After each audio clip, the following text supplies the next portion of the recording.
তৃণমূলের দলীয় সূত্রে আমরা যেটা জানতে পারছি, কথোপকথন কুণাল ঘোষের সঙ্গে অভিষেক বন্দ্যোপাধ্যায়ের যা হয়েছে, তাতে কুণাল ঘোষ তখন এই বিলম্বিত ফর্মুলার কথা শুনে তিনি বলেন যে অভিষেক নেবু কচলে তেতো করো না। তখনই অভিষেক বন্দ্যোপাধ্যায় পাল্টা প্রত্যুত্তর দেন এবং দুজনের মধ্যে কার্যত কথা কাটাকাটি বেঁধে যায়, উচ্চস্বরে কথা কাটাকাটি শুরু হয়।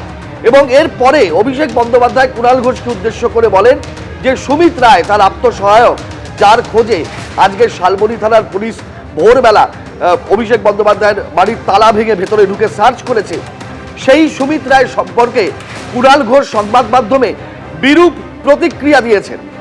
এইটা কুণাল ঘোষকে সরাসরি অভিষেক বন্দ্যোপাধ্যায় অভিযোগ করে বলেন কুণাল ঘোষকে উদ্দেশ্য করে। কুণাল ঘোষ পাল্টা জবাব দেন অভিষেককে যে 100% যে সুমিত রায় সম্পর্কে আমি সমর্থনযোগ্য কোনো মন্তব্য করিনি এবং করবও না।